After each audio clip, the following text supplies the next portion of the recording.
हाय दोस्तों, कैसे हैं आप लोग। आई होप आपकी तैयारी बहुत अच्छी चल रही होगी और आप अच्छी तरह से अपने टॉपिक पे प्रैक्टिस कर रहे होंगे।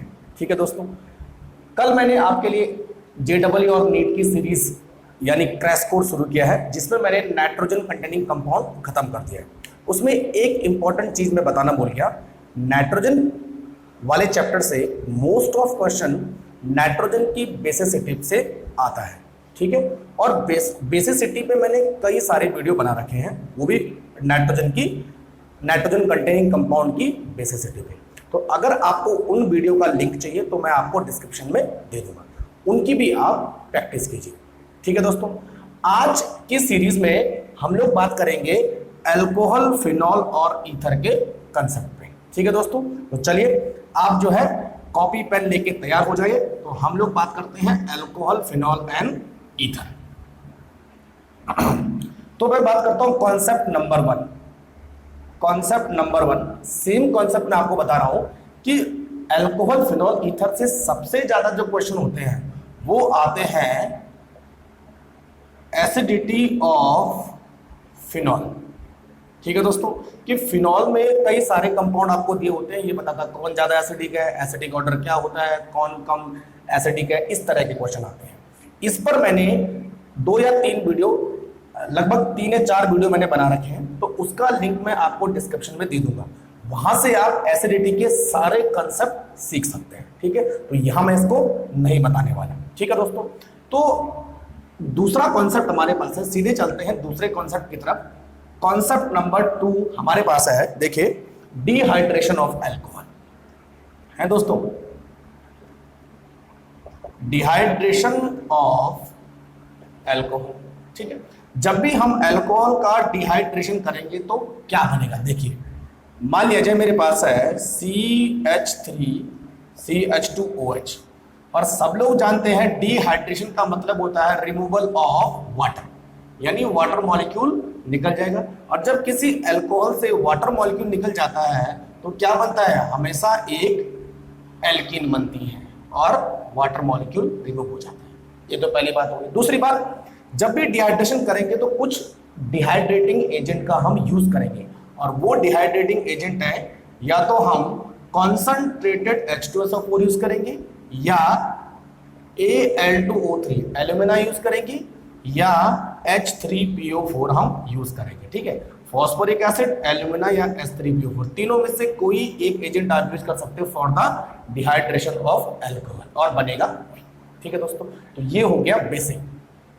अब इससे 2 तरह के क्वेश्चन आते हैं। नंबर 1 कि आपको अल्कोहल दे रखा होता है और ये बताना होता है कि कौन सी एल्कीन बनेगी। ठीक है, तो पहला आता है which types of alkene is formed from a particular alcohol, और दूसरा क्वेश्चन आता है rate of dehydration of alcohol. आपको 3 अल्कोहल दे रखे होते हैं, 4 अल्कोहल दिए होते हैं, और ये पूछता है कि कौन सा अल्कोहल जल्दी डिहाइड्रेट होगा।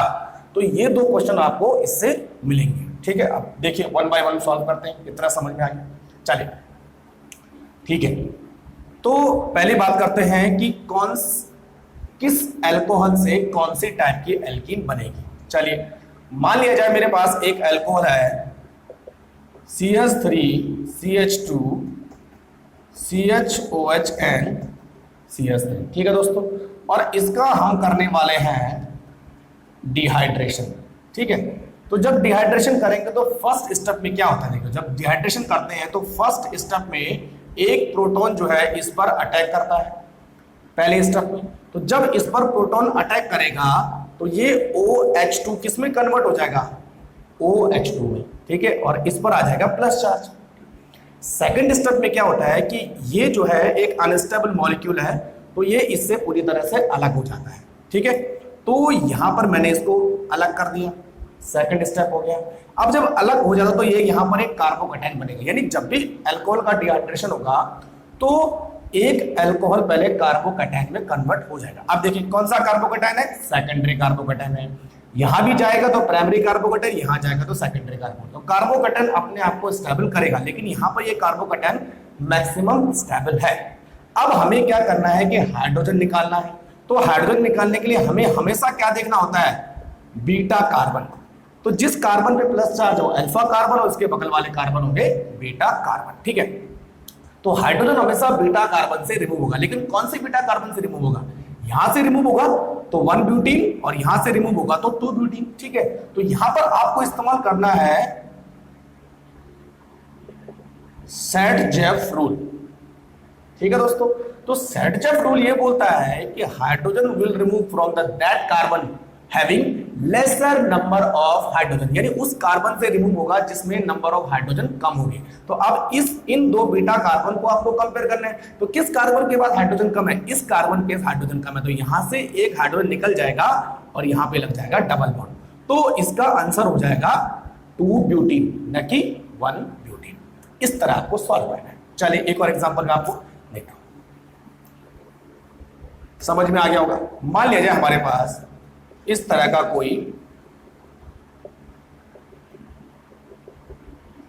कोई अल्कोहल है और ये पूछ रहा है कि कौन सी एल्कीन बनेगी, ठीक है। तो जैसे मैंने बताया पहले स्टेप में प्रोटॉन इस पे अटैक करेगा तो ये हो जाएगा OH2। दूसरे स्टेप में जो है ये OH2 पूरी की पूरी तरह हट जाएगा और यहां पर बन गया एक कार्बोकेटाइन। अब यहां पर आपको थोड़ा सा ध्यान देना है, ये कौन सा कार्बोकेटाइन है, सेकेंडरी कार्बोकेटाइन। क्या ये कार्बोकेटाइन इससे ज्यादा स्टेबल हो सकता है, जवाब है हाँ। अगर ये कार्बोकेटाइन यहां शिफ्ट हो जाए तो ये सेकेंडरी की वजह टर्सरी कार्बोकेटाइन बनेगा, ठीक है दोस्तों। तो कार्बोकेटाइन अपने आप को इंटरनली स्टेबल करने की कोशिश करता है, ठीक है। अगर स्ट्रक्चर की रिक्वायरमेंट है तो यहां पर स्ट्रक्चर की रिक्वायरमेंट है तो होगा क्या, देखिए दोस्तों, इस कार्बन से जो H है वो यहां शिफ्ट होगा और ये प्लस चार्ज यहां शिफ्ट हो जाएगा। तो आप देखिए ये कैसे बनेगा, है ना। तो ये बन जाएगा CH3 और यहाँ पे प्लस चार्ज और यहाँ पे जो है वो यहां शिफ्ट हो गया। तो अब ये जो कार्बोकेटाइन है वो कौन सा बन गया, सेकेंडरी से टर्सरी बन गया। अब ये मैक्सिमम स्टेबल हो गया। Now apply set-Jeff rule. अब आपको सेट-जेफ रूल को अप्लाई करना है। सेम ये हो गया अल्फा कार्बन, ये बीटा, ये भी बीटा और ये भी बीटा, ठीक है। तो जैसे मैंने आपको बताया कि उस बीटा कार्बन से हाइड्रोजन रिमूव करना है जहां पर नंबर ऑफ हाइड्रोजन कम है। तो यहां पर 3 है, यहां पर भी 3 है, यहां पर कितने हैं, 2। तो इसका मतलब यहां से हाइड्रोजन रिमूव होगा। तो जब यहां से हाइड्रोजन रिमूव होगा तो इन दो कार्बन के बीच में डबल बॉन्ड आ जाएगा, ठीक है। तो इसका जवाब होना चाहिए आपको 1 2 3 4 2 मिथाइल ब्यूट 2 ईन, ठीक है। चलिए समझ में आ गया। चलिए तो अब आपके लिए जो है एक स्ट्रक्चर मैं छोड़ रहा हूं, ठीक है। तो आप मान लिया जाए ये OH है, ठीक है, और ये CH3 है, ठीक। तो आपको इसका डिहाइड्रेशन करके जो है प्रोडक्ट बताना है। दूसरा ये अल्कोहल है, इसका आपको डिहाइड्रेशन के प्रोडक्ट बताना है, ठीक है।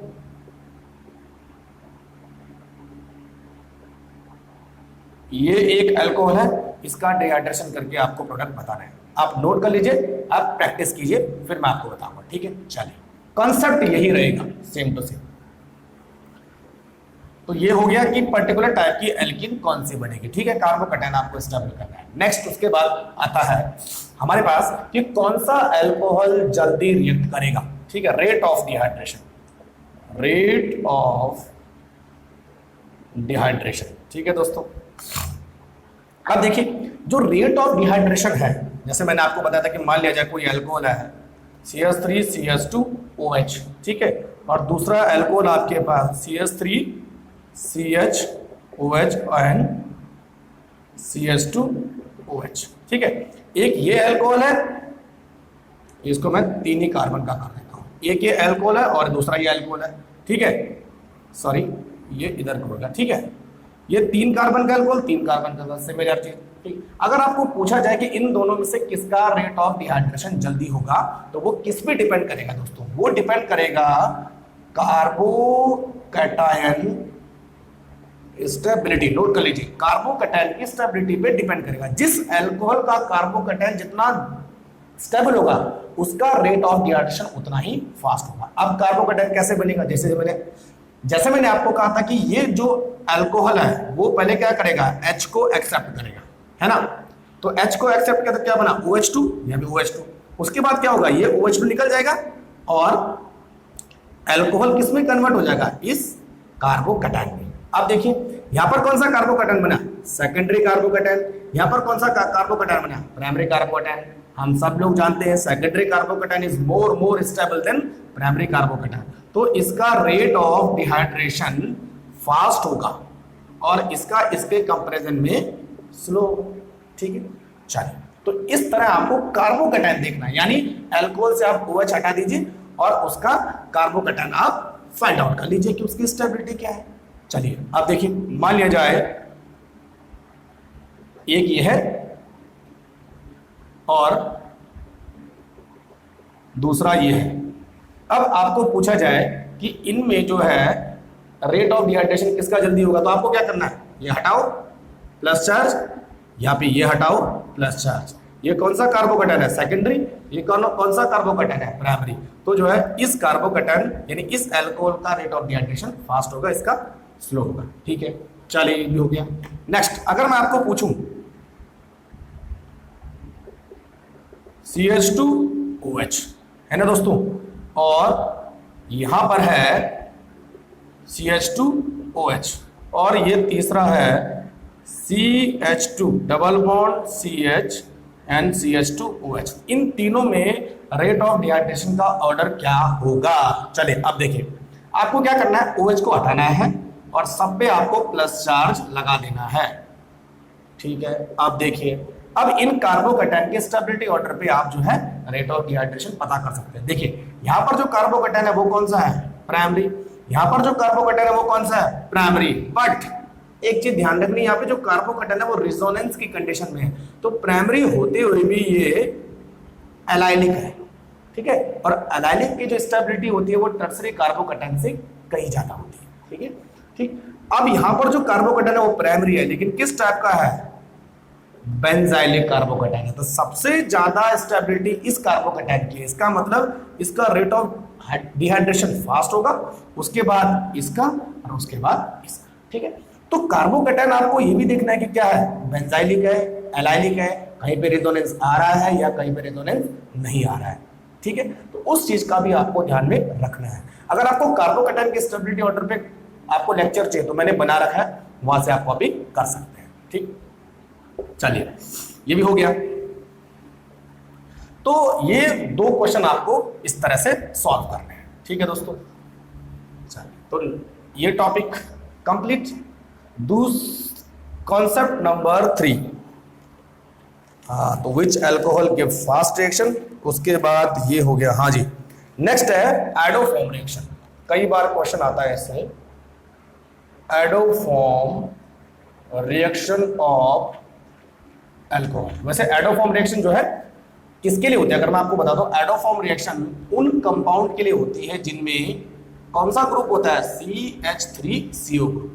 इस ग्रुप की पहचान जो है एडोफॉर्म रिएक्शन से हम करते हैं, और एडोफॉर्म रिएक्शन में I2 और NaOH का यूज होता है, और CHI3 एक सॉलिड कंपाउंड बनता है जिसका जो कलर होता है वो येलो होता है। तीन चीजें याद रखनी है इस ग्रुप की पहचान के लिए, I2 और NaOH यूज होता है, और CHI3 बनता है जो कि येलो कलर का कंपाउंड होता है। चलिए अगर मैं केवल अल्कोहल की बात करूं तो अल्कोहल में आपको पता है ये वाला ग्रुप तो होता नहीं।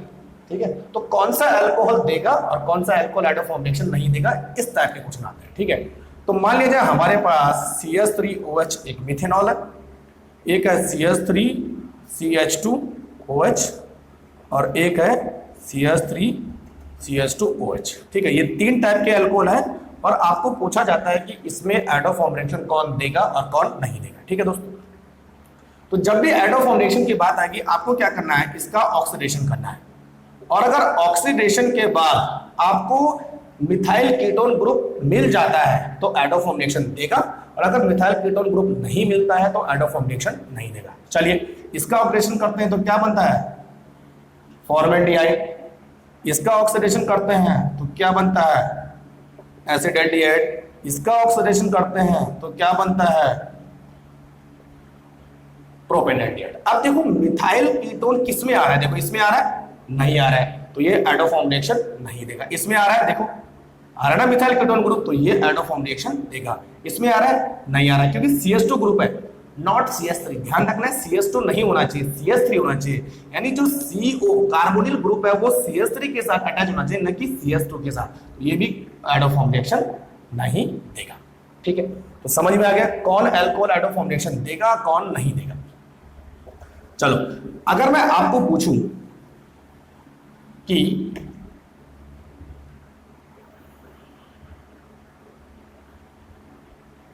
ब्यूटेन टू ऑल और दूसरा है ब्यूटेन नहीं पेंटेन, पेंटेन टू ऑल और पेंटेन 3 ऑल में कौन एडोफॉर्म रिएक्शन देगा, तो आप कीजिए। ठीक है, सेम कॉन्सेप्ट आपको अप्लाई करना है स्ट्रक्चर बना के। एक तो ये हो गया। दूसरा, अगर मैं आपको बोलूं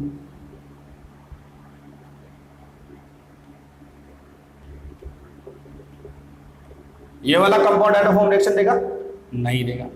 ठीक है, तो इस तरह से जो है बहुत सारे चीजें आपको देखनी है कि कौन सा कंपाउंड देगा, कौन सा नहीं देगा। बस आपको एक चीज का ध्यान रखना है कि ये वाला ग्रुप उसमें ऑक्सीडेशन के बाद आ जाए अल्कोहल में। ठीक है, चलिए, तो ये हो गया सॉल्व। कोई भी अल्कोहल आपको दे रखा हो उसका आपको ऑक्सीडेशन करना है, और अगर ऑक्सीडेशन करने के बाद CH3CO ग्रुप आ जाए तो वो पॉजिटिव देगा, अगर नहीं आए तो नेगेटिव देगा। इसी तरह आपको पहचानना है। ठीक है दोस्तों, चलो, तो एडोफॉर्म रिएक्शन वाला कंप्लीट हो गया। नेक्स्ट है concept number 4, reaction of alcohol with Lucas reagent. Reaction of alcohol with Lucas reagent, है ना दोस्तों। और आपको पता है ल्यूकास रिएजेंट क्या होता है? कॉन्संट्रेटेड HCl और एनहाइड्रस जिंक क्लोराइड, इन दोनों के मिक्सचर को हम बोलते हैं ल्यूकास रिएजेंट। अब कोई भी जो अल्कोहल हो वो ल्यूकास रिएजेंट के साथ मिलकर क्या बनाता है? ये H और OH निकल जाएगा, एक एल्काइल हैलाइड बनाता है और वाटर रिमूव हो जाता है। ठीक है, तो ये एक जनरल रिएक्शन है ल्यूकास रिएजेंट के साथ रिएक्शन। ठीक, लेकिन अलग अलग अल्कोहल जो है हर ल्यूकास रिएजेंट के साथ, यानी हर कोई अल्कोहल इसी टाइप का अल्कोहल है उसका ल्यूकास रिएजेंट के साथ हमेशा एक एल्किल हैलाइड बनेगा। अब क्वेश्चन कैसे आता है? ये पूछता है कि rate of reaction of alcohol with Lucas reagent, यानी कौन सा अल्कोहल ल्यूकास रिएजेंट के साथ फास्ट देगा और कौन सा स्लो देगा। तो बहुत सारे अल्कोहल हमारे पास है, primary, secondary, tertiary, allylic, benzylic, कई तरह के। ठीक है, तो इसका क्या जवाब होगा? देखो, इसका वही जवाब होगा जो डिहाइड्रेशन का होगा। Rate of reaction of alcohol with Lucas reagent depends upon stability of carbocation of alcohol, यानी अल्कोहल का हम OH हटा के और उसके बाद जो कार्बोकैटायन उस पर लगेगा तो उस कार्बोकैटायन की स्टेबिलिटी डिसाइड करेगी कि वो अल्कोहल फास्ट रिएक्शन देगा या स्लो देगा। ठीक है दोस्तों, तो चलिए अब हम बात करते हैं सेम कॉन्सेप्ट पे। ठीक, अगर मेरे पास एक है CH3 CH2 CH2OH, एक अल्कोहल है, एक अल्कोहल है CH3 CH2 double bond CH2OH, और एक अल्कोहल है मेरे पास CH2OH, और एक अल्कोहल है CH3C CH3OH। ये कई टाइप के मैंने अल्कोहल बना दी। ठीक है, अब ये सारे के सारे जो है ल्यूकास रिएजेंट के साथ रिएक्शन कर रहे हैं, तो कौन जल्दी ल्यूकास रिएजेंट के साथ प्रोडक्ट बनाएगा। ठीक है दोस्तों, तो आप देखिए कैसे होगा। मैंने आपको कहा था कार्बोकैटायन की स्टेबिलिटी, तो पहले प्रोटॉन आएगा और इस OH को रिमूव कर देगा तो कार्बोकैटायन बनेगा। इसमें भी ऐसे होगा, यहाँ पर भी ऐसे होगा, और यहाँ पर भी सेम ऐसे होगा। ठीक, अब कार्बोकैटायन बन गए। अब कार्बोकैटायन की स्टेबिलिटी जिसकी ज्यादा होगी उसका रेट ऑफ रिएक्शन जल्दी होगा। ठीक है दोस्तों, ये वाला कार्बोकैटायन प्राइमरी, ये वाला carbocation primary but double bond है, तो कौन सा कार्बोकैटायन है? एलाइलिक। ये कौन सा कार्बोकैटायन है? बेंजाइलिक, और ये कौन सा कार्बोकेटन है, टर्सरी। अब इनका ऑर्डर क्या होगा, सबसे पहले आएगा बेंजाइलिक तो नंबर 1 ये हो जाएगा, उसके बाद आएगा एलाइलिक तो नंबर 2 हो जाएगा, उसके बाद आ जाएगा टर्सरी और उसके बाद आ जाएगा प्राइमरी। तो इनका रेट ऑफ रिएक्शन इस तरह से हम डिसाइड करेंगे। ठीक है दोस्तों, चलिए। तो अगर आपको कार्बोकेटन की स्टेबिलिटी चेक करनी हो तो सबसे ज्यादा स्टेबल होता है benzylic, then allylic, then tertiary, then secondary, then primary और उसके बाद लास्ट में था विनाइल। ठीक है, तो इस तरह से हम rate of reaction of alcohol का डिसाइड करते हैं। तो दोनों में एक ही चीज है, चाहे लिक्वास रिएजेंट के साथ हो चाहे डिहाइड्रेशन, है ना। हो गया, चलो नेक्स्ट हमारे पास है concept number 5, ESR of phenol, electrophilic substitution reaction of phenol. ठीक है, तो इसमें 3 रिएक्शन ज्यादा इंपॉर्टेंट है। सबसे पहले हम बात करते हैं ब्रोमिनेशन ऑफ फिनॉल। ठीक है दोस्तों, अब देखिए यहां पर दिया है एक फिनॉल। ठीक, अब फिनॉल का ब्रोमिनेशन हम अलग अलग कंडीशन में करेंगे। फिनॉल का ब्रोमिनेशन करेंगे हम एक बार एक्वस सॉल्यूशन के साथ और एक बार जो है नॉन एक्वस सॉल्यूशन के साथ, या कार्बन डाइसल्फाइड या फिर जो है CH2Cl2, यानी कुल मिला के नॉन एक्वस सॉल्वेंट है, ये एक्वस सॉल्वेंट है। कई बार हम इसको ब्रोमीन वाटर भी बोल देते हैं। ठीक है, तो जब ब्रोमीन वाटर के साथ रिएक्शन करेगा तो जो है इस तरह का प्रोडक्ट बनता है ट्राइब्रोमोफिनॉल। लेकिन इसमें केवल एक ऑर्थो और एक बार पैरा बनता है, बस इतना ध्यान रखना। कई बार बस ये रिएक्शन कंडीशन आपको ध्यान रखनी है। ठीक, ब्रोमीन वाटर के साथ होगा तो ट्राइब्रोमोफिनॉल, और ब्रोमीन नॉन एक्वस सॉल्वेंट के साथ होगा जैसे CH2 या CH2Cl2, इसके साथ होगा तो मोनो यानी ऑर्थोब्रोमो और पैराब्रोमोफिनॉल बनेगा। ऐसा क्यों होता है देखिए दोस्तों, आपको मालूम है अगर मैं फिनॉल में वाटर डालूं तो फिनॉल एसिडिक होता है, तो फिनॉल किस कंडीशन में आ जाएगा, फिनॉक्साइड आयन, और फिनॉक्साइड आयन फिनॉल से ज्यादा एक्टिवेटिंग ग्रुप है। एक्टिवेटिंग ग्रुप है तो क्या करेगा, ये बेंजीन को इतनी मात्रा में इलेक्ट्रॉन सप्लाई करेगा कि बेंजीन की एक्टिविटी कई गुना बढ़ जाएगी।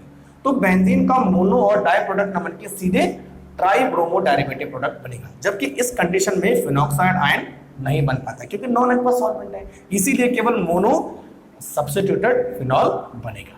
ठीक है, तो इतना समझ में आ गया। चलिए उसके बाद हम बात करते हैं, दूसरी है nitration of phenol. Nitration of phenol, इसमें भी बिल्कुल ऐसा ही है। अगर हम फिनॉल का नाइट्रेशन करते हैं कॉन्संट्रेटेड HNO3 और अगर हम करते हैं डाइल्यूट HNO3, तो दोनों के साथ प्रोडक्ट अलग अलग बनेंगे। सेम कॉन्सेप्ट है, अगर कॉन्संट्रेटेड के साथ करेंगे तो फिनॉल जो है 3 नाइट्रो ग्रुप को एक्सेप्ट करेगा, यानी ट्राई नाइट्रोफिनॉल बनेगा, और इसका नाम है पिक्रिक एसिड। कई बार इसे पिक्रिक एसिड बोलते हैं। लेकिन अगर डाइल्यूट के साथ करेंगे तो सेम, एक बार ऑर्थो और एक बार पैरा। तो ये चीजें आपको ध्यान रखनी है। कई बार डाइल्यूट और कंसंट्रेटेड अलग अलग दिया होता है ना, कंसंट्रेटेड दिया होता है तो ये भी ऑप्शन में है, ये भी ऑप्शन में है, तो ध्यान रखना कि कंसंट्रेटेड पूछा है या फिर डाइल्यूट पूछा है। हम चले उसके बाद oxidation and reduction of phenol. Nitration of phenol हो गया, oxidation and reduction of phenol. ठीक है दोस्तों, चलिए देखिए, तो अगर हम फिनॉल का करें रिडक्शन, तो रिडक्शन में क्या होता है, हम यूज करते हैं जिंक और गर्म करेंगे इसको तो फिनॉल किसमें कन्वर्ट हो जाएगा, बेंजीन में। ठीक है, और अगर हम करें oxidation in the presence of Na2Cr2O7, कौन सा, स्ट्रॉन्ग ऑक्सीडाइजिंग एजेंट, तो फिनॉल किसमें कन्वर्ट हो जाएगा दोस्तों, इस तरह के एक कीटोन में कन्वर्ट हो जाएगा जिसका नाम है बेंजोक्विनोन। ठीक है, तो बेंजोक्विनोन हो या फिर 1 2 3 4 5 6, ठीक है, 2 6 साइक्लोहेक्स डाइईन 1 4 डायोन, ये भी हो सकता है, और कॉमन नेम है बेंजोक्विनोन। इस तरह आपको ध्यान में रखना है। चलिए हो गया। अब फिनॉल की 2 सबसे इंपॉर्टेंट नेम रिएक्शन है ना दोस्तों। आपको मालूम होगा कौन कौन सी रिएक्शन है। नेम रिएक्शन ऑफ फिनॉल, एक है reamer टीमन reaction, name reaction of phenol. ठीक है, मैं यहीं पर कन्वर्ट कर देता हूं। ठीक है, अब देखिए, एक रिएक्शन है रिमर टीमन रिएक्शन और एक रिएक्शन है कोल्बे रिएक्शन। तो मैं यहां पे लिखता हूं कोल्बे रिएक्शन और दूसरी है रिमर टीमैन रिएक्शन। कोल्बे रिएक्शन में क्या यूज होता है? कोल्बे रिएक्शन में यूज होता है एक NaOH और CO2, ध्यान में रखना है CO2। तो क्या होगा, फिनॉल किस में कन्वर्ट हो जाएगा, एक इस तरह के ग्रुप में OH और COOH, कार्बोक्सिलिक एसिड और एल्कोहल ग्रुप दोनों लगे होंगे, तो इसका नाम है सैलिसाइलिक एसिड। तो कोल्बे रिएक्शन से सैलिसाइलिक एसिड बनेगा। रिमर टीमन में हम यूज करते हैं NaOH प्लस क्लोरोफॉर्म, ध्यान रखें दोस्तों, क्या यूज करेंगे, क्लोरोफॉर्म। और यहां पे क्या बनेगा, यहां पे बनेगा एक CHO, है ना, CHO आ जाएगा फिनॉल पे, जिसका नाम है सैलिसाइल एल्डिहाइड। बस अंतर ये है, यहाँ पे CO2 यूज करेंगे तो कार्बोक्सिलिक एसिड ग्रुप इंट्रोड्यूस होगा, CH-Cl3 यूज करेंगे तो एल्डिहाइड ग्रुप इंट्रोड्यूस होगा, जिसका नाम है सैलिसाइल एल्डिहाइड। अच्छा, इसमें एक ट्विस्ट और आता है। अगर हम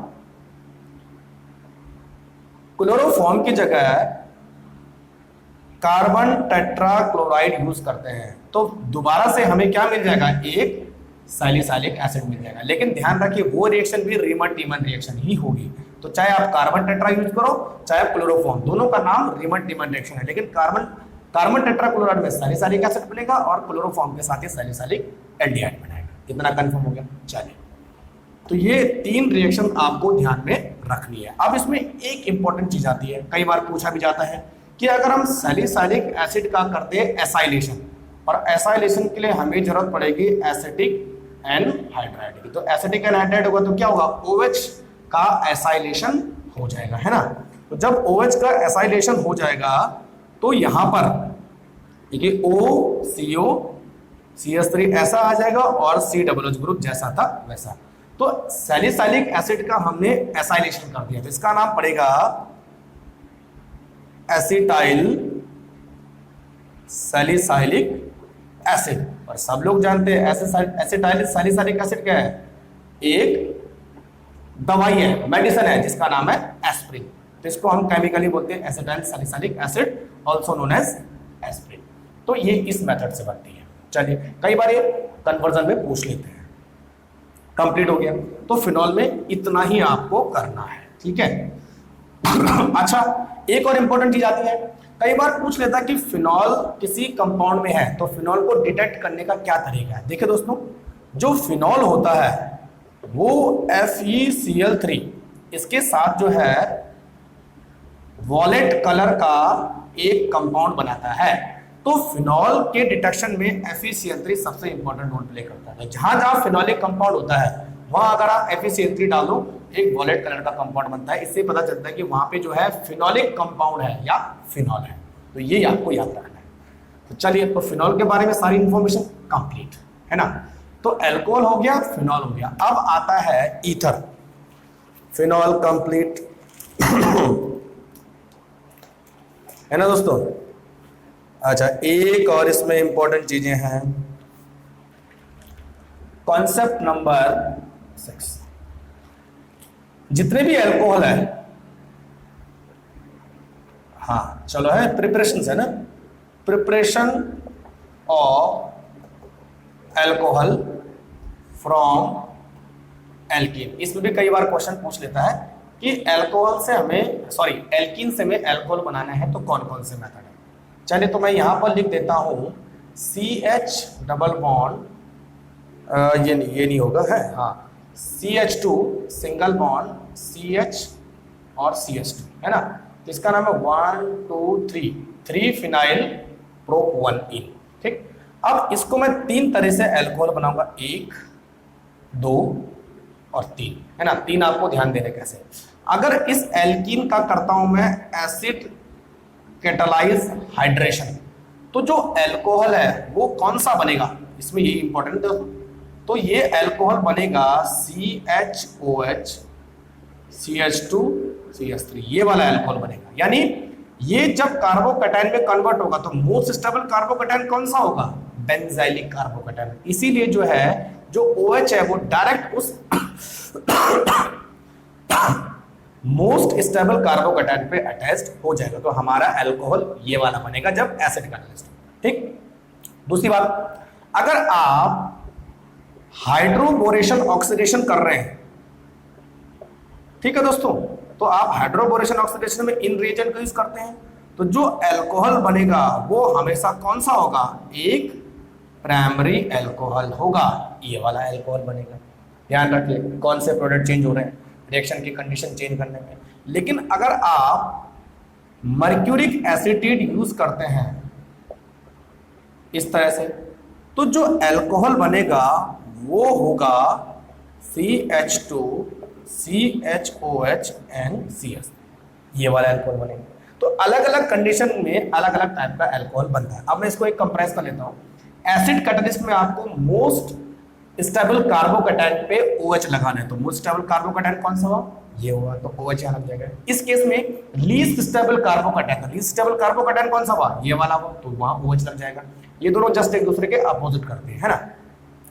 मर्क्यूरिक एसिटेट में आपको कार्बोकैटायन नहीं देखना है, केवल आपको डबल बॉन्डेड कार्बन देखना है। डबल बॉन्डेड कार्बन में जो कार्बन ज्यादा स्टेबल है, जिस कार्बोकैटायन ज्यादा स्टेबल है, वहां पे जो है OH बेस्ड होते हैं। इन दोनों में ज्यादा स्टेबल कौन सा है? ये वाला, तो यहाँ पे OH बेस्ड। इन तीनों का कॉन्सेप्ट यही रहेगा। ठीक है, चलो कंप्लीट। अब आता है ऑक्सीडेशन ऑफ अल्कोहल। इस पे भी कई बार क्वेश्चन आते हैं, अटक जा रहे। ऑक्सीडेशन ऑफ अल्कोहल, है ना। अब देखिए सब लोग जानते हैं ऑक्सीडेशन करने के लिए हमें किसकी जरूरत पड़ेगी? ऑक्सीडाइजिंग एजेंट की जरूरत पड़ेगी। और हमारे पास दो ऑक्सीडाइजिंग एजेंट हैं, एक माइल्ड और एक दूसरा स्ट्रॉन्ग। ठीक है, माइल्ड कौन सा है? PCC, इसका नाम है पाइरीडीनियम क्लोरोक्रोमेट। ठीक है, और स्ट्रॉन्ग में हमारे पास काफी लंबी लिस्ट है। K2Cr2O7, KMnO4, HNO3, Cr2O3। ठीक है, तो ये सारे स्ट्रॉन्ग ऑक्सीडाइजिंग एजेंट है। ठीक है, अब देखिए किस तरह से करेंगे, नोट कर लिया? बढ़िया। अब मैं केवल माइल्ड और स्ट्रॉन्ग की बात करूंगा। तो मान लिया जाए कोई एक अल्कोहल है, ठीक है, तो वो अगर माइल्ड ऑक्सीडाइजिंग एजेंट के साथ ऑक्सीडेशन हो रहा है तो हमेशा क्या बनेगा? एल्डिहाइड। और एल्डिहाइड का फिर माइल्ड के साथ बनेंगे तो ये हमेशा क्या बनेगा? Carboxylic acid. ठीक है, ये देखो। लेकिन अगर इस अल्कोहल का हम सीधे स्ट्रॉन्ग ऑक्सीडाइजिंग एजेंट के साथ करते हैं तो अल्कोहल को पास करके सीधे किससे में कन्वर्ट हो जाएगा? एक कार्बोक्सिलिक एसिड। ठीक है, तो ये आपको ध्यान में रखना है, रिएक्शन ज्यादा विग्नेस होगी। दूसरा, प्राइमरी अल्कोहल हमेशा क्या बनाएंगे? कार्बोक्सिलिक एसिड बनाएंगे। तो प्राइमरी अल्कोहल उतने कार्बन का एल्डिहाइड, उतने कार्बन का कार्बोक्सिल। लेकिन अगर आपके पास कोई सेकेंडरी अल्कोहल है तो सेकेंडरी अल्कोहल हमेशा क्या बनेगा? एक कीटोन बनाएंगे। ठीक है दोस्तों, अब आप अगर कीटोन का दोबारा से ऑक्सीडेशन करोगे तो कभी भी माइल्ड ऑक्सीडाइजिंग एजेंट कीटोन को ऑक्सीडाइज नहीं कर पाएगा। तो क्या करना पड़ेगा आपको? यहाँ पे आपको स्ट्रॉन्ग ऑक्सीडाइजिंग एजेंट से, यहाँ पे मैं स्ट्रॉन्ग ऑक्सीडाइजिंग एजेंट से ऑक्सीडेशन होगा और दो कार्बोक्सिलिक एसिड बनेंगे। ठीक है, RCOOH and HCOOH। क्योंकि जो है यहाँ पर एक R और एक C और C बॉन्ड ब्रेक डाउन होने वाला है।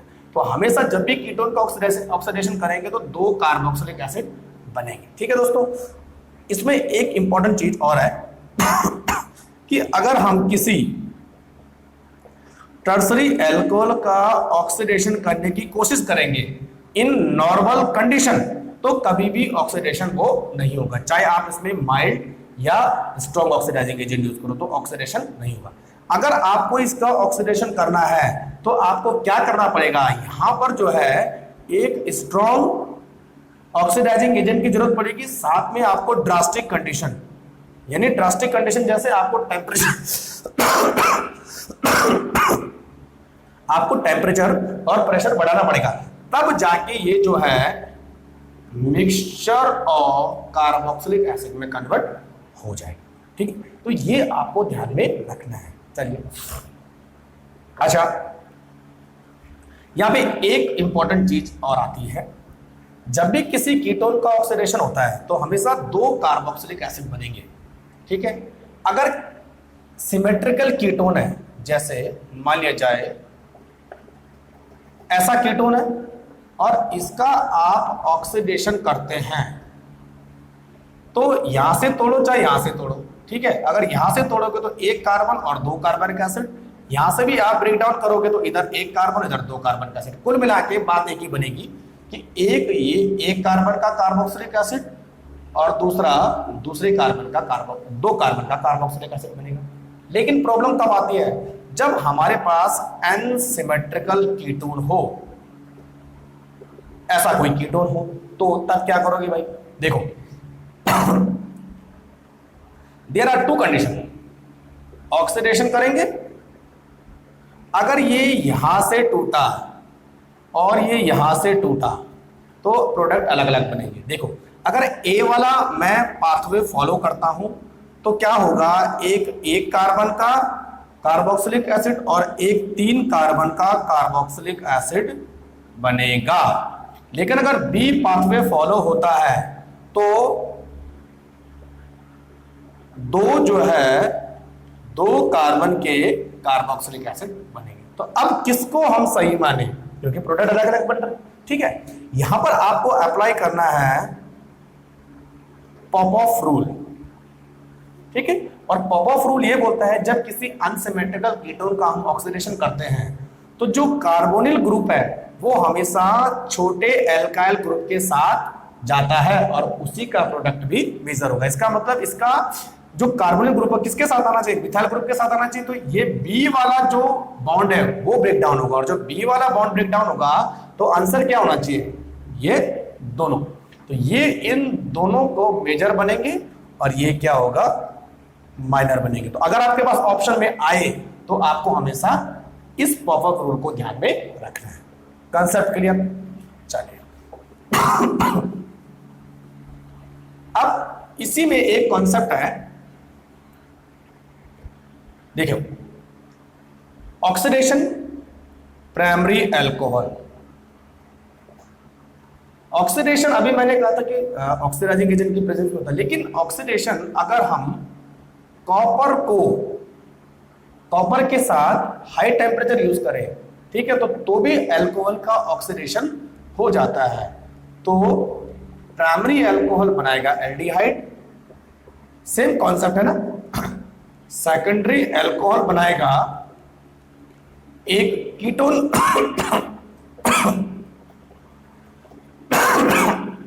लेकिन टर्सरी अल्कोहल जो है एक एल्कीन बनाएगा।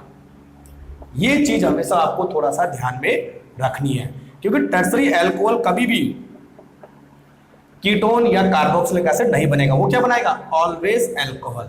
ठीक है, तो यहां पर जो रिएक्शन होगी उसको हम बोलेंगे डी हाइड्रोजिनेशन, और यहां पर जो रिएक्शन होगी उसको हम बोलेंगे डिहाइड्रेशन। तो इतना आपको ध्यान रखना है कि एल्कीन बनेगी टर्सरी अल्कोहल के साथ। अगर हम कॉपर को यूज कर रहे हैं तो, अगर ऑक्सीडाइजिंग एजेंट यूज कर रहे हैं तो अलग प्रोडक्ट बनेगा। चलिए, तो यही से क्वेश्चन आते हैं कई बार। तो ये खत्म, समझ में आ रहा है इजीली। कुछ भी क्वेश्चन हो तो आप मुझे कमेंट बॉक्स में पूछ सकते हैं। तो कॉन्सेप्ट नंबर अब हम बात करते हैं 7 की, है ना। इतना हो गया, कंप्लीट हो गया। हाँ, अब हम ईथर की बात करते हैं दोस्तों। सब लोग जानते हैं ईथर में क्या होता है, ROR, और ईथर को बनाने का सबसे अच्छा मेथड है कौन सा,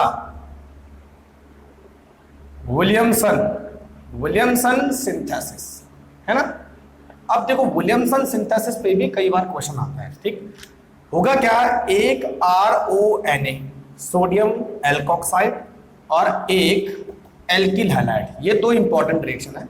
और ये निकल जाएगा और यहां पे जो है ROR एक ईथर बन जाएगी और NaX निकल जाएगा। ठीक, अब सबसे इंपॉर्टेंट है ये जो रिएक्शन आता है वो SN2 पाथवे फॉलो करती है।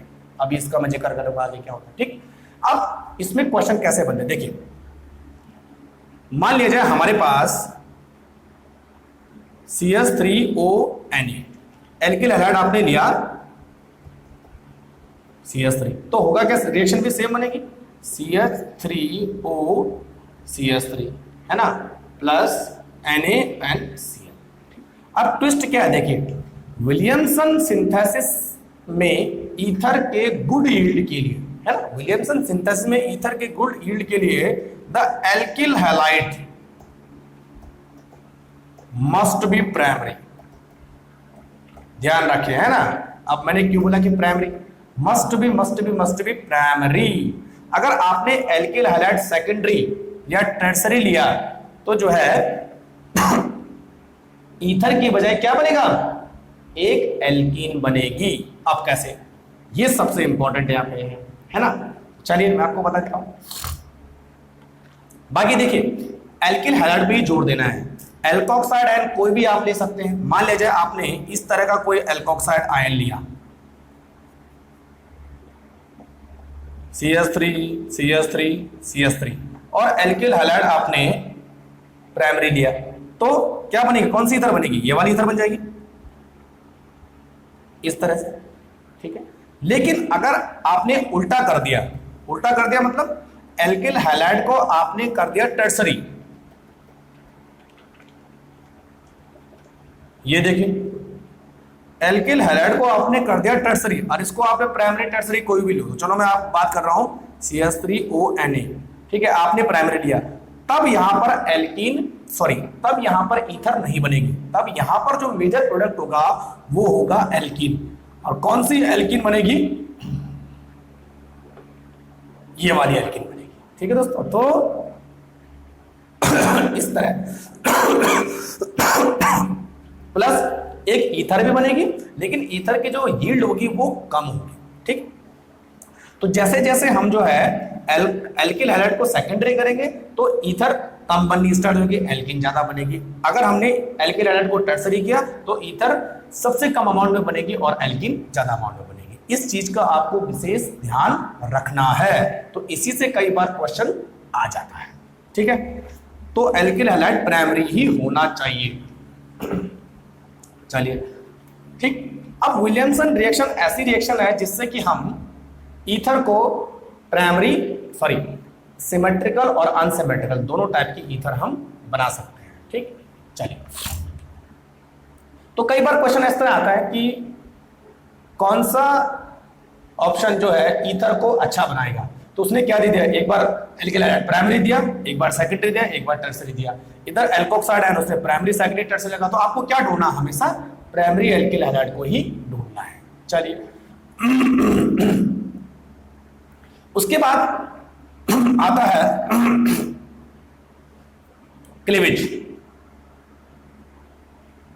Cleavage of ether by HI। इस पे कई बार बहुत सारे क्वेश्चन आते हैं। ठीक है, इसको ध्यान से देखिए, ईथर जब टूटेगी HI के थ्रू या किसी हाइड्रोजन हैलाइड के थ्रू, तो जो है क्या बनेगा, देखिए ROR ठीक प्लस HI, तो क्या होगा, ये इसके साथ और ये इसके साथ हमेशा बनेगा एक अल्कोहल और एक एलाइल या एल्काइल आयोडाइड, अल्कोहल और एल्काइल।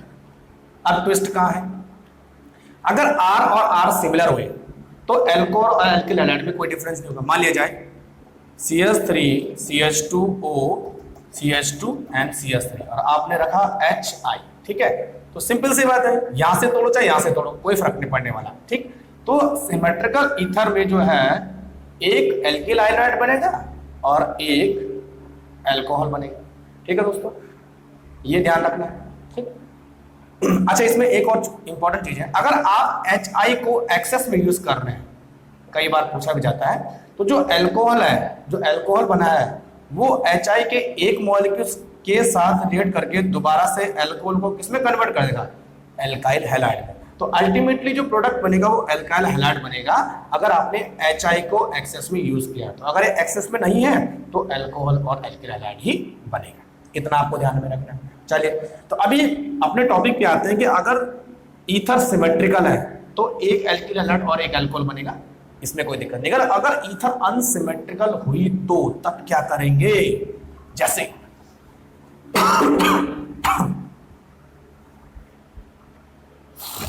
जैसे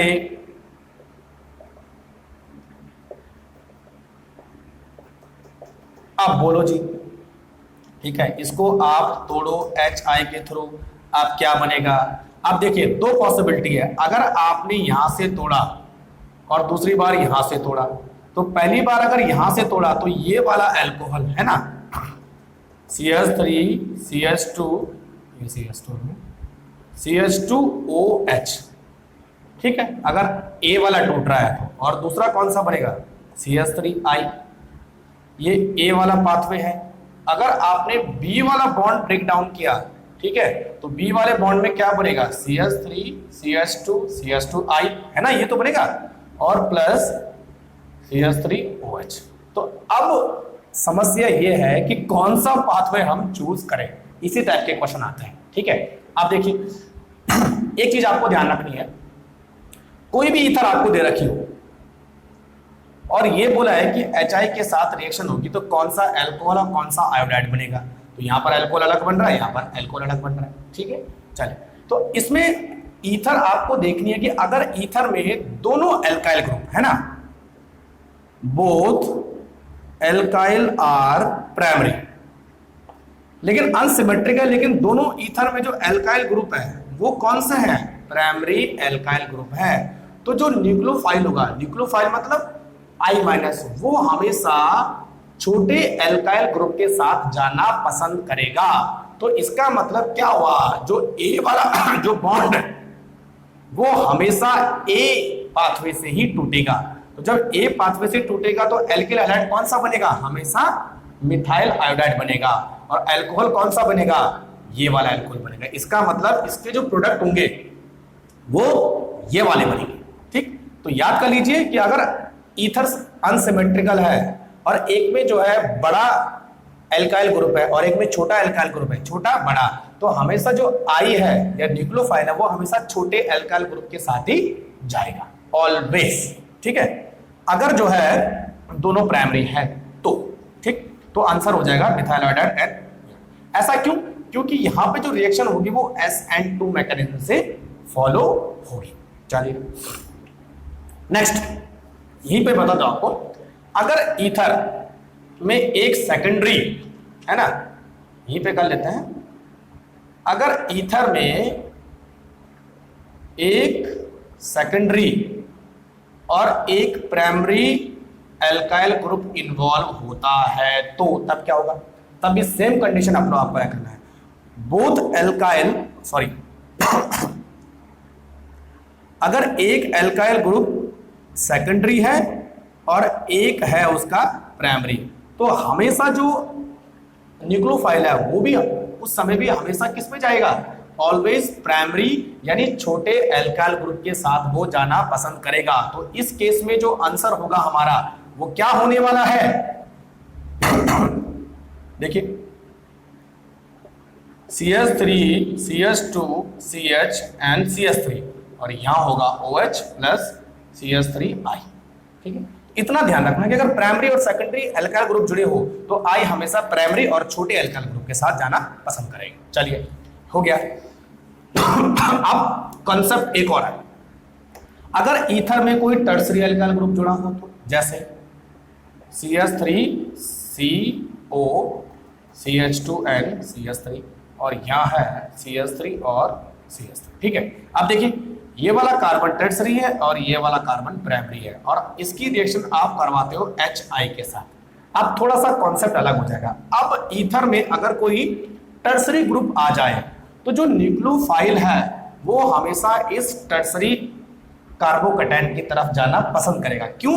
क्योंकि रिएक्शन अब SN2 की बजाय SN1 मैकेनिज्म से फॉलो होगी, और SN1 मैकेनिज्म में जो न्यूक्लियोफाइल होता है वो मोर स्टेबल कार्बोकैटायन पे ही अटैक करता है। तो इन दोनों में अगर मैं कार्बोकैटायन बनाऊं तो ये कार्बोकैटायन ज्यादा स्टेबल होगा, इसीलिए जो आयोडाइड है वो टर्सरी कार्बोकैटायन की तरफ जाना पसंद करेगा। तो हमारा आंसर हो जाएगा ये वाला प्लस CH3CH2OH। तो ये ध्यान रखना, प्राइमरी सेकेंडरी में छोटा एल्काइल ग्रुप, टर्सरी में जो आयोडीन है वो बड़े एल्काइल ग्रुप टर्सरी की तरफ माइग्रेट होगा। तो आंसर हो जाएगा।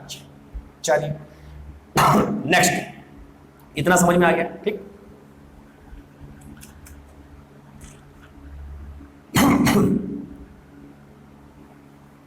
चलिए अब मैं आपको कुछ क्वेश्चन करवाता हूं, है ना। तो टर्सरी जब हम देखेंगे ना तो हमेशा कार्बोकैटायन की स्टेबिलिटी को ही देखना है। टर्सरी का मतलब क्या हुआ? कार्बोकैटायन। चलिए, तो अगर मैं कोई ऐसा आपको मॉलिक्यूल दूं और आपको बोलूं कि HI के साथ रिएक्शन करके इसमें आप प्रोडक्ट बताओ, तो आप बोलोगे कि यहां भी प्राइमरी है, यहां भी प्राइमरी है, तो जो I है वो हमेशा छोटे एल्काइल ग्रुप के साथ आना चाहिए। तो यहां पर प्रोडक्ट क्या बनना चाहिए? Methyl iodide and benzyl alcohol. लेकिन ये गलत होगा, यहां पर ये प्राइमरी है, लेकिन ध्यान रखें दोस्तों ये प्राइमरी बेंजीन से जुड़ा है, इसका मतलब ये बेंजाइल कार्बोकैटायन है। और बेंजाइल कार्बोकैटायन आपको मालूम होना चाहिए कि टर्सरी से भी ज्यादा स्टेबल है। इसका मतलब ये टर्सरी के ही तरह I जो है बेंजाइल कार्बोकैटायन पे ही अटैक करेगा। तो हमारा जो आंसर होगा वो होगा CH2I प्लस CH3OH। ये आंसर होगा, ना कि CH3I and CH benzyl alcohol. ये ध्यान रखना है, यानी प्राइमरी है लेकिन बेंजाइनिक है, बरोबर। तो ये टर्सरी के जैसे ही काम करेगा। कंफर्म हो गया? चलो अब मान लीजिए हमारे पास ऐसी कोई ईथर है और उसको हमने HI के साथ जोड़ना है, ठीक है। HI के साथ HI से तोड़ना है, ठीक है दोस्तों। अब देखिए, अगर बॉन्ड यहां से टूटता है तो O कहां जाएगा? ऊपर। तो ये क्या बनेगा? सेकेंडरी, है ना। और अगर बॉन्ड यहां से टूटता है तो ये क्या बनेगा? टर्सरी। इसका मतलब इस ईथर में एक सेकेंडरी और एक टर्सरी कार्बोकैटायन इन्वॉल्व है। और जैसा मैंने आपको बताया, अगर ईथर में टर्सरी कार्बोकैटायन इन्वॉल्व हो जाए तो जो I है वो कहां की तरफ जाएगा? इस कार्बोकैटायन की तरफ जाएगा। इसका मतलब कौन सा बॉन्ड ब्रेक डाउन होगा? ये बॉन्ड ब्रेक डाउन होगा। तो हमारा आंसर क्या होना चाहिए? देखो, ये CH3 यहां आ जाएगा I और यहां आ जाएगा OH। तो ये आंसर हो जाएगा, क्योंकि दोनों जुड़े हुए हैं तो जो है OH और I एक ही मॉलिक्यूल पे लग जाएंगे। समझ गए बात? तो अलग अलग टाइप के प्रोडक्ट पूछेगा, I को यहां लगा देगा, OH को यहां लगा देगा, लेकिन आपको कंपेयर करना है। टर्सरी हो तो I मोस्ट स्टेबल कार्बोकैटायन और प्राइमरी सेकंड हो तो I लीस्ट स्टेबल कार्बोकैटायन। समझ में आई बात? चलो अब इसी में एक और है कि मान लिया जाए हमारे पास कोई ऐसी ईथर है, ठीक है, और उसको आप HI के साथ ट्रीट करोगे तो देखिए दोस्तों, हमेशा ये वाला बॉन्ड ब्रेक डाउन होगा। क्यों? क्योंकि बेंजीन में जो बेंजीन के साथ जो O अटैच्ड है, यहाँ पे रिजोनेंस की वजह से डबल बॉन्ड है और यहाँ पे रिजोनेंस नहीं है। तो अगर मैं दोनों बॉन्ड को कंपेयर करूं तो ये बॉन्ड हमेशा कमजोर होगा और ये बॉन्ड स्ट्रांग होगा, इसलिए ये बॉन्ड टूटेगा और हमेशा जो प्रोडक्ट बनेगा वो बनेगा एक फिनॉल और दूसरा RI। तो इस केस में हमेशा प्रोडक्ट क्या होंगे? कांस्टेंट होंगे, ये चेंज नहीं होंगे, ठीक। तो इस तरह से आपको अलग अलग ईथर को ब्रेक डाउन करना आना चाहिए। चलिए, समझ में आ गया? चलो, तो ये पूरा हो गया। अब इसमें एक और ट्विस्ट वाला गेम है। ट्विस्ट वाला गेम है, मैं बता देता हूं आपको। मान लिया जाए हमारे पास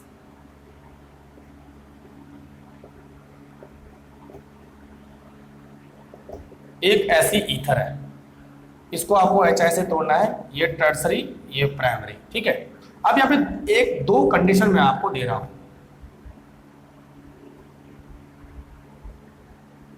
है ना। एक कंडीशन में जो HI है वो किसी प्रोटिक सॉल्वेंट जैसे H2O और इथेनॉल इसमें मिक्स है, यानी HI का हम HI यूज कर रहे हैं प्रोटिक सॉल्वेंट के साथ। तो प्रोटिक सॉल्वेंट हमेशा SN1 मैकेनिज्म को फेवर करेंगे। तो SN1 मैकेनिज्म को फेवर करेंगे तो जो I है वो हमेशा मोस्ट स्टेबल कार्बोकैटायन के साथ ही जाएगा। तो इसका आंसर हो जाएगा I प्लस CH3OH। लेकिन अगर हम HI को एप्रोटिक सॉल्वेंट जिसमें वाटर नहीं है, जैसे एनहाइड्रस HI या फिर ईथर, है ना, ईथर या क्लोरोफॉर्म, ठीक है, इस तरह के एप्रोटिक सॉल्वेंट हम यूज करते हैं, तो जो अब रिएक्शन होगी वो SN2 मैकेनिज्म फॉलो करेगी। तो जो I है वो दोबारा से पहले वाली कंडीशन स्मॉल एल्काइल ग्रुप के साथ इन्वॉल्व हो जाएगा। तो हमारा यहां पर आंसर होना चाहिए ये अल्कोहल बनेगा और ये इथाइल आयोडाइड में कन्वर्ट हो जाएगा। तो ये थोड़ा सा ट्विस्ट वाला गेम है ना। प्रोटिक सॉल्वेंट है तो सब कुछ वैसे चलेगा, टर्सरी के केस में अगर एप्रोटिक सॉल्वेंट आ गया तो प्रोडक्ट चेंज हो जाएंगे। इतना आपको ध्यान में रखना है, ठीक है दोस्तों। तो आई थिंक मुझे लगता है इसमें पूरा हो गया है और पॉपअप रूल मैंने आपको बता दिया, सारी चीजें आपको बता दी और हाँ लगभग इसमें कंप्लीट होगा, ठीक है दोस्तों। तो आप इन सारे कॉन्सेप्ट को अच्छी तरह से पढ़ लीजिए, एक नोट बना लीजिए और कॉन्सेप्ट लगाइए। इसका पीडीएफ में आपको बहुत जल्दी दे दूंगा और उसका लिंक मैं आपको डिस्क्रिप्शन में दे दूंगा। अगर कोई क्वेश्चन आपका होता है, कुछ चीज समझ में नहीं आती है, तो आप मुझे कमेंट बॉक्स में लिख सकते हैं, ठीक है। वीडियो पसंद आया तो शेयर और लाइक जरूर कीजिए। जल्द ही मैं नेक्स्ट चैप्टर में भी वीडियो बनाने वाला हूं, ठीक है दोस्तों। तो चलिए तब तक के लिए गुड बाय और आप तैयारी करिए जोरों शोरों से।